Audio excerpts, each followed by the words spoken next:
Mon nom c'est Georges Ilkouri. Je voudrais vous raconter mon témoignage. Je suis né d'une famille pauvre au Liban il y a 84 ans. C'est ça. J'ai 84 ans. Et tout ce que je voulais de la vie, je voulais être heureux. Comme chaque personne qui m'écoute. Vous voulez être heureux dans cette vie. Et c'est ce que je voulais, être heureux. Et je pensais que pour être heureux, il faut avoir de l'argent, beaucoup d'argent. Il faut devenir puissant. Et il faut goûter à tous les plaisirs de la vie. Et je pensais que le meilleur plaisir était le plaisir des relations sexuelles. Alors comme je m'étais marié jeune, au Liban, et j'ai eu quatre enfants, mais je tenais absolument à être heureux. Alors que faire? Vous savez qu'est-ce que j'ai fait? J'ai quitté mes enfants, j'ai abandonné mes 4 enfants petits. J'ai quitté ma femme, j'ai quitté le Liban et j'ai divorcé. Je suis venu en Europe pour avoir beaucoup d'argent, devenir puissant et goûter à tous les plaisirs de la vie et surtout des relations sexuelles. Et j'ai eu tout ça. J'ai réussi à avoir tout ça. Je suis devenu très riche. J'ai eu beaucoup d'argent. Beaucoup d'argent. Et je suis devenu puissant. J'ai fondé 5 banques dans le monde. 5 banques. Et quant au plaisir des relations sexuelles, je n'ai eu autant que le roi Salomon. Des centaines de femmes, peut-être que j'ai même atteint le chiffre de 1000. Et j'ai essayé tout ça. Et je n'arrivais pas à être heureux. Je ne savais plus quoi faire pour être heureux. Alors, je voulais attirer l'attention encore vers moi. Et j'ai appris à piloter. Et un jour où je pilotais un avion Cessna au-dessus de Paris, j'étais seul dans l'avion et c'est moi le pilote. Soudain, l'avion allait s'écraser. Dans quelques instants, je savais que j'allais mourir. Que pense quelqu'un qui a tout dans la vie, qui a tout, l'argent, la puissance et les plaisirs, quand il va mourir, quand il est sur son lit de mort? Je sais, je l'ai essayé. C'est la peur de découvrir qu'est-ce qu'il y a après la mort, la peur de la mort. Mais l'avion a touché le sol, il s'est écrasé, il était en morceaux. Et je regardais, je n'avais rien. Je suis sorti indemne, juste ce doigt était foulé. Et je pensais que c'était par ma propre puissance que j'ai échappé à la mort.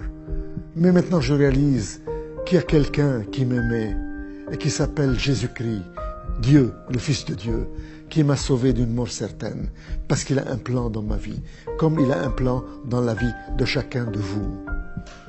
Mais à ce moment-là, il ne m'intéressait pas, et je continuais dans ma vie de débauche et de plaisir et d'argent et de puissance et de sexe.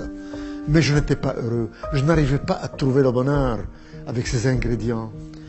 Il y a exactement 20 ans, j'étais encore à Londres, directeur général de 2 banques à Londres et responsable d'une banque aux États-Unis à Houston. Ces 3 banques, je les ai fondées moi-même, de rien. C'est moi le fondateur. En somme, j'ai fondé 5 banques dans le monde. 2 banques à Londres, une banque aux États-Unis, une banque à Bahreïn, dans le Golfe arabe. Et j'ai participé dans la création d'une banque à Genève. Je suis devenu puissant, riche, puissant. J'avais des appartements partout. Mon appartement à Paris était à l'avenue Foch, une des plus belles avenues du monde. Mon appartement aux États-Unis était à New York, au Trump Plaza, un des plus beaux immeubles des États-Unis. Quant à la maison que j'habitais à Londres, un vrai château, a mansion comme disent les Anglais, c'était à Twickenham, à 10 km de Londres. Et j'avais un jardin aussi grand qu'un terrain de football.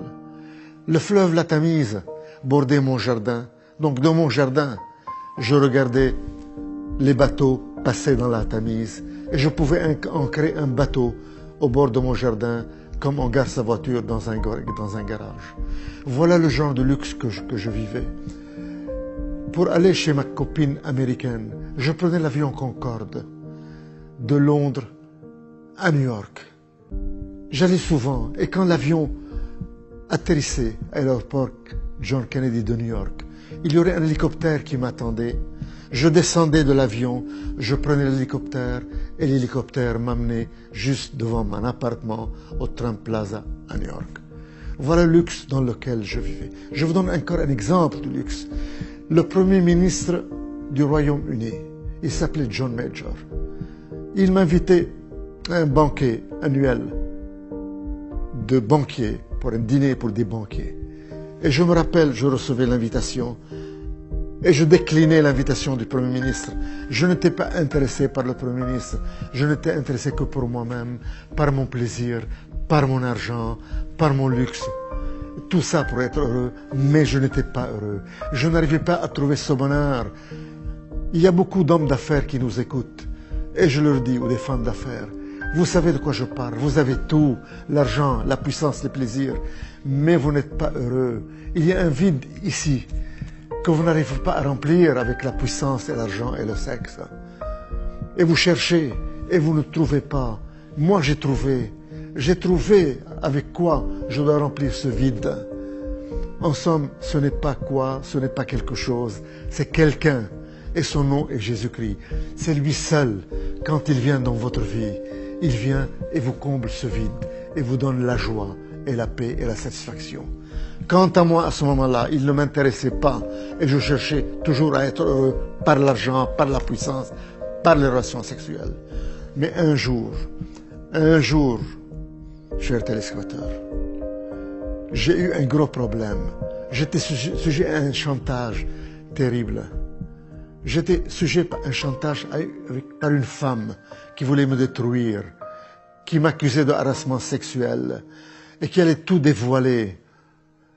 Et j'allais tout perdre, ma position, mes rentrées, mes femmes, mes copines, tout était perdu. Ça aurait été un scandale à Londres. J'étais patron de 2 banques à Londres, un homme connu, un grand financier. Et le scandale aurait éclaté le lendemain et j'aurais tout perdu. Et quelqu'un m'a parlé de Jésus-Christ qui peut résoudre mon problème. Et j'ai crié, Jésus-Christ, si vraiment tu es le Fils de Dieu, si vraiment tu es Dieu, résous mon problème ce soir et moi je changerai de vie et j'abandonnerai cette vie de débauche. Et je te promets, si tu résous mon problème, je n'aurai plus de relations sexuelles en dehors du mariage.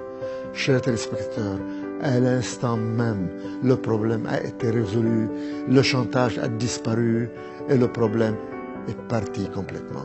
Et c'est ce grand homme d'affaires, ce grand financier, ce grand homme orgueilleux a fléchi ses genoux.